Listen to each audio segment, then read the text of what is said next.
오늘 하나님 주신 말씀은 요한복음 16장 13절입니다. 요한복음 16장 13절 말씀입니다.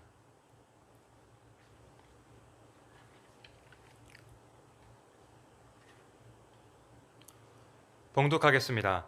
그러나 진리의 성령이 오시면 그가 너희를 모든 진리 가운데로 인도하시리니 그가 스스로 말하지 않고 오직 들은 것을 말하며 장래일을 너희에게 알리시리라. 아멘. 제가 대학생 때 캐나다 밴쿠버에서 어학연수를 했습니다.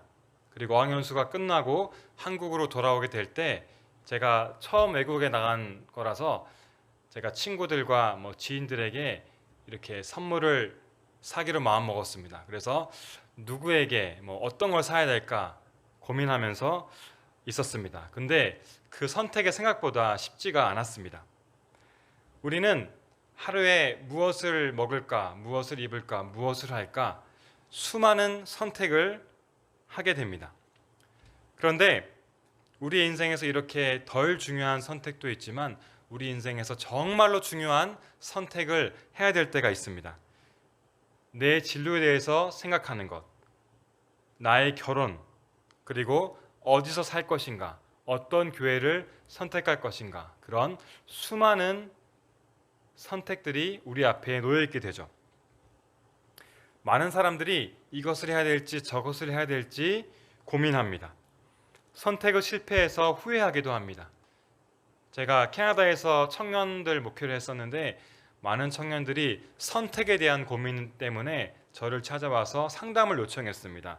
보통 학교를 어디로 가야 되는지, 어떤 전공을 선택해야 되는지, 또한 직업에 대한 것, 또한 이성교제에 대한 것, 그런 선택에 대해서 저에게 많이 상담을 요청했습니다.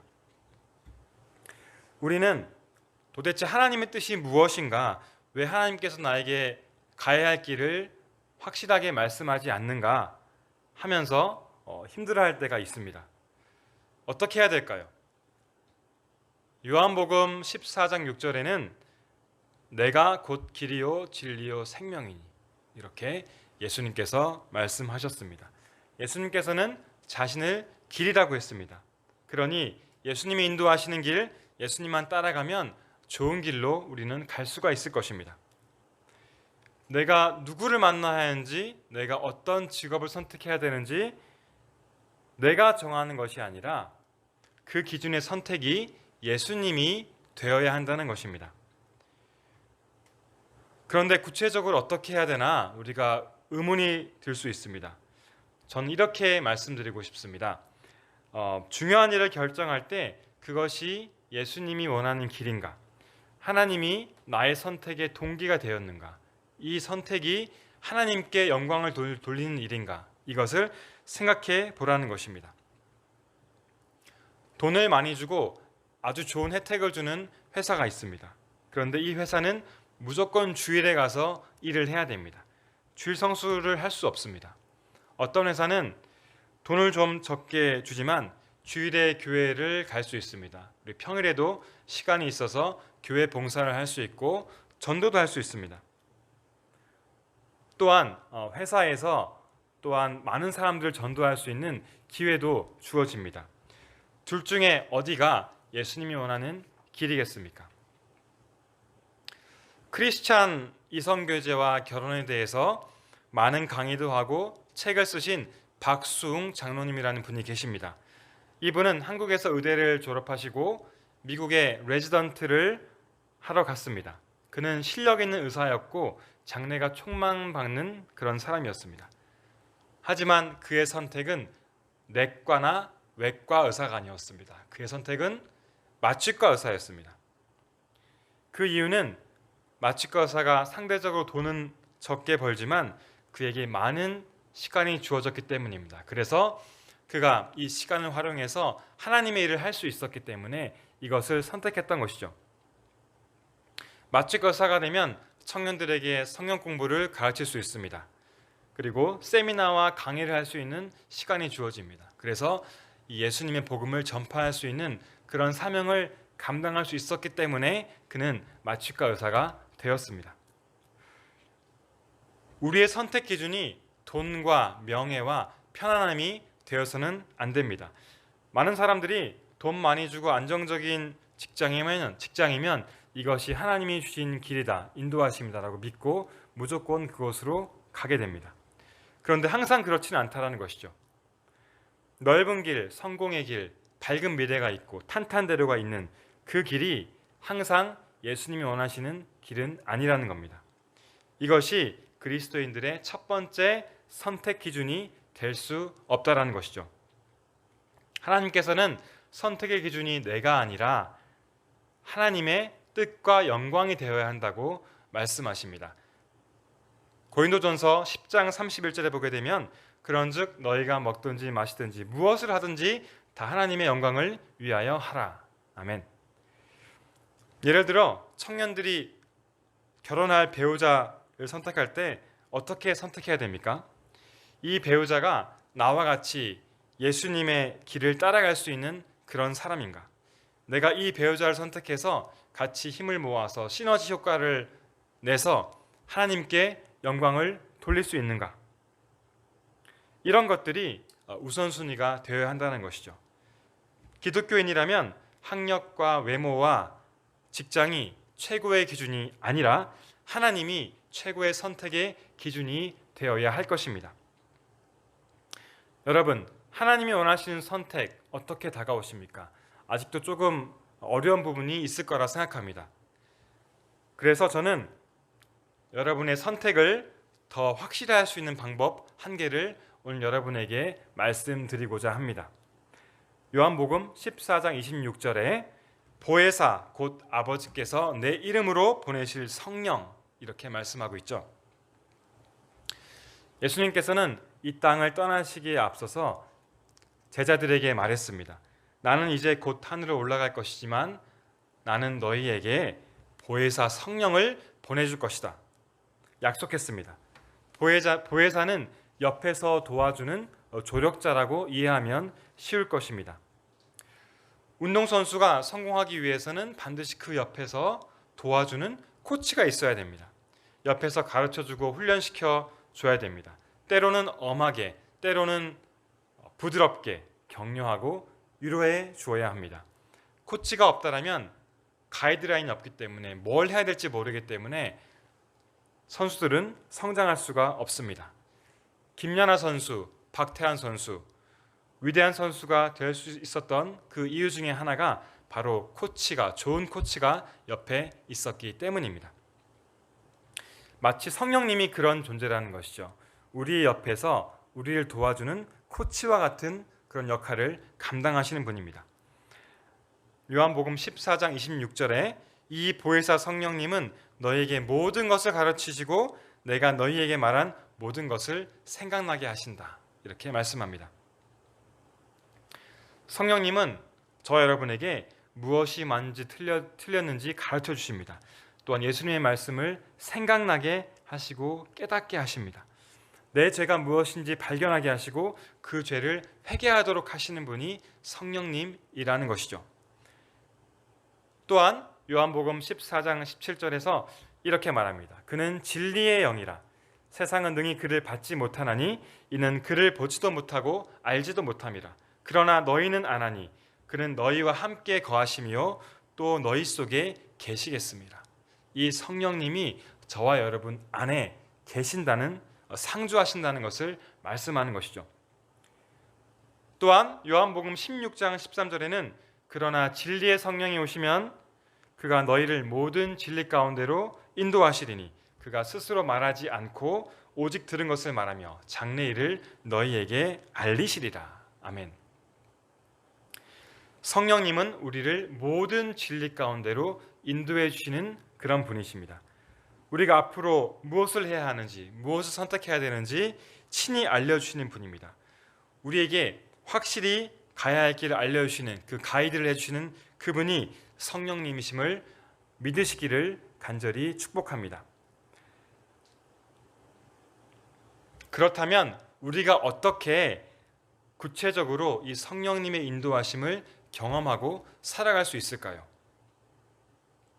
가장 중요한 것은 이 내 안에 계시는 이 성령님과 교제가 반드시 있어야 한다는 것입니다. 성령님이 인격체이시기 때문에 우리가 그분과 아무런 관련이 없다라면 그분의 인도하심을 전혀 알지도 못하고 깨닫지도 못한다는 것이죠. 첫 번째로 우리가 하나님 말씀, 성경을 통해서 성령님과 교제할 때 그분의 인도하심을, 뜻을 알 수 있습니다. 성경을 읽으면 그 말씀이 깨달아지죠. 회개가 나오고 눈물이 나옵니다. 은혜가 넘치고 믿어지게 됩니다.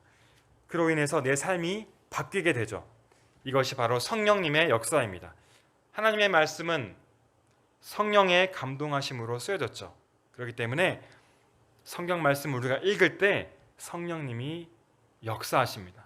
우리의 마음을 뒤집어 놓습니다.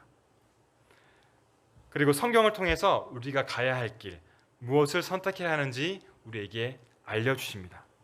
저도 이런 경험을 많이 했습니다. 성경을 읽을 때 성령님께서 저를 책망하시기도 하시고 저의 죄를 들춰주십니다. 그래서 저에게 회개하라고 말씀하십니다. 하나님 말씀을 통해서 성령님께서는 제가 가야 할 길을 막으시기도 하시고 제가 가야 할 길을 알려주시기도 하시는 분이십니다. 두 번째로 우리가 기도를 할 때 성령님의 인도하심을 경험할 수 있습니다. 기도할 때 성령님이 우리 마음에 찾아오십니다. 우리의 마음을 뜨겁게 하십니다. 우리의 생각을 고쳐주시고 하나님의 마음을 부어주십니다. 지혜를 주셔서 어떤 일을 해야 할지 알려주십니다. 낙심하고 포기하고 싶을 때 우리에게 찾아와서 위로하시고 용기도 주십니다. 담대함을 주십니다. 우리가 중요한 선택을 하기 위해서 기도할 때도 마찬가지입니다. 우리가 성령님께 도우심을 구할 때 우리에게 지혜를 주시고 성령님은 분명히 우리에게 마음을 주시고 무엇을 해야 할지 그 길을 보여주시는 분이심을 믿으시기 바랍니다. 마지막으로 성령님과 교제의 완성은 그 성령님의 인도하심에 순종하는 것에 있습니다. 성령님이 분명히 음성을 주시고 이것을 선택하라고 했는데 그것에 순종하지 않는다면 하나님의 역사를 이루어갈 수 없다는 것이죠. 성령이 분명히 내 마음에 감동을 주셨는데 그 말씀에 불순종한다면 하나님은 우리를 하나님의 뜻 안에서 인도하지 못한다는 것이죠. 아브라함은 갈대아 우르를 떠났습니다. 갈대아 우르는 그의 모든 가족이 있습니다. 모든 기업이 있습니다. 풍요로운 땅입니다. 그렇지만 하나님의 명령을 듣고 아브라함은 갈대아 우르를 떠났습니다. 순종했습니다. 가나안 땅은 어떤 땅인지도 모릅니다. 가나안 땅에 가족도 없고 기업도 없고 어떤 일이 펼쳐질지 전혀 알 수 없습니다. 인간적인 마음으로는 떠나고 싶지 않았지만 하나님의 명령에 순종하여 가나안으로 떠났습니다. 물론 이 선택을 통하여서 많은 고난이 있었지만 결과적으로 하나님께서는 약속을 아브라함을 통해서 이루었음을 우리는 잘 알고 있습니다. 우리가 성령님의 음성을 듣고 따르는 것도 순종하는 것도 마찬가지라는 것이죠. 순종을 통해서만 우리의 선택이 하나님의 뜻 안에서 온전히 이루어질 것입니다. 바울은 소아시아에서 복음을 전하려고 계획했습니다. 하지만 성령님께서 그 길을 막으시고 마게도냐로 길을 돌리셨습니다. 바울은 이 인도하심이, 성령님의 인도하심이 자기의 생각과 자기의 계획과 달랐지만 겸손하게 순종하였습니다. 그랬기 때문에 하나님의 구원의 역사를 이루어가지 않았습니까? 우리는 말씀 듣고 기도할 때 성령님의 음성을 듣게 됩니다. 때로는 쉬운 순종이 있습니다. 정말 내가 계획했고 내가 원했던 그 길로 하나님이 가라고 하면 너무나 쉽죠. 그렇지만 내 뜻과 다르고 어렵고 부담스러운 순종을 해야 될 때가 있습니다. 이것이 진정 우리가 실천해야 할 그런 순종입니다. 이것이 성령님의 음성이라면 우리는 반드시 순종해야 됨을 오늘 말씀을 통해서 깨달으시기를 간절히 소원합니다. 사랑하는 사랑하는 성도 여러분, 앞으로 저와 여러분이 가야 할 수많은 인생의 갈림길이 있습니다. 우리 앞에 주어질 선택이 있습니다. 어떻게 선택해야 하나님의 인도하심을 받는 그런 하나님 인도하심을 따라가는 그런 선택이 되겠습니까? 먼저 내 안에 계신 성령님과 말씀과 기도로 매일매일 교제해야 합니다. 그리고 그 인도하심에 겸손히 순종해야 할 것입니다. 그렇게 할 때 하나님께서는 저와 여러분을 가장 좋은 곳으로 인도해 주실 것을 확실히 믿습니다. 이렇게 날마다 성령님과 교제하고 그분께 순종할 때 최종적으로 어떤 일이 벌어지게 됩니까? 우리는 결과적으로 성령 충만한 그런 삶을 누리게 될 것입니다. 그리고 저와 여러분의 선택에는 어떤 실수도 있지 않을 것입니다. 에베소서 5장 18절에 술 취하지 말라 이는 방탕한 것이니 오직 성령으로 충만함을 받으라 이렇게 말씀하고 있죠. 술에 취한다면 우리가 오른쪽에 가고 싶은데 왼쪽으로 갑니다. 앞으로 가고 싶은데 뒤로 갑니다. 컨트롤을 할 수가 없습니다. 술이 나를 지배하기 때문입니다. 술이 나를 끌고 갑니다. 돈에 빠진 사람은 돈이 원하는 대로 따라갑니다. 돈의 노예가 되고 돈의 우상이 된다는 것이죠. 성중독에 빠진 사람은 하루 종일 음란한 생각에 끌려갑니다. 이런 것들 모두 술에 취한 것과 마찬가지라는 것이죠. 저와 여러분이 추구해야 할 것은 성령 충만한 삶입니다. 성령이 나를 지배하도록 만들어야 됩니다. 그럴 때 하나님께서 준비하신 가장 좋은 길로 우리는 갈 수 있을 것입니다. 말씀을 정리하겠습니다.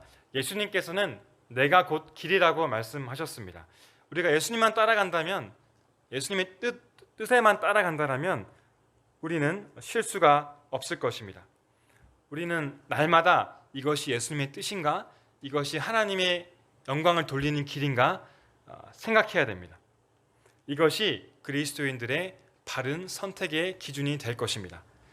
또한 바른 선택을 하기 위해서 성령님의 인도하심을 받아야 됩니다. 성령님과 말씀과 기도로서 교제하고 성령님의 인도하심에 순종해야 합니다. 사랑하는 성도 여러분, 지금부터 여러분이 선택을 할 때 실패하지 않는 그런 성도님들이 되시기를 간절히 소원합니다. 여러분 안에 계신 성령님과 반드시 교제하고 성령님의 인도하심에 순종하십시오. 그리고 성령 충만한 인생을 사시기를 예수님의 이름으로 간절히 축원합니다. 그래서 우리 모두가 평생토록 하나님이 이끄시는 진리의 길로 걸어가는 복된 삶을 누리시기를 예수님의 이름으로 간절히 축복합니다. 아멘. 다 같이 기도하겠습니다. 사랑과 은혜가 풍성하신 하나님, 우리는 어리석고 부족하여서 선택을 잘못하여 하나님이 원하시지 않는 길로 다녔음을 고백합니다. 실패하고 넘어졌습니다. 어디로 가야 할지 몰라서 헤매었습니다. 오늘 말씀을 통하여서 우리 주 예수 그리스도를 내가 가야 할 목표로 삼을 수 있도록 도와주시옵소서. 이제는 헤매지 않고 하나님이 원하시는 그 길로 선택할 수 있도록 성령님의 이끌리심에 겸손히 순종하여 따라가는 성령 충만한 우리가 될 수 있도록 은총 베풀어 주시옵소서. 이 모든 말씀 예수님의 이름으로 기도드렸습니다. 다 같이 주기도문 함으로써 수예배를 마치겠습니다. 하늘에 계신 우리 아버지여, 이름이 거룩히 여김을 받으시오며 나라가 임하시오며 뜻이 하늘에서 이루어진 것 같이 땅에서도 이루어지이다. 오늘 우리에게 일용할 양식을 주시옵고 우리가 우리에게 죄 지은 자를 사하여 준 것 같이 우리 죄를 사하여 주시옵고 우리를 시험에 들게 하지 마시옵고 다만 악에서 구하시옵소서. 나라와 권세와 영광이 아버지께 영원히 있사옵나이다. 아멘.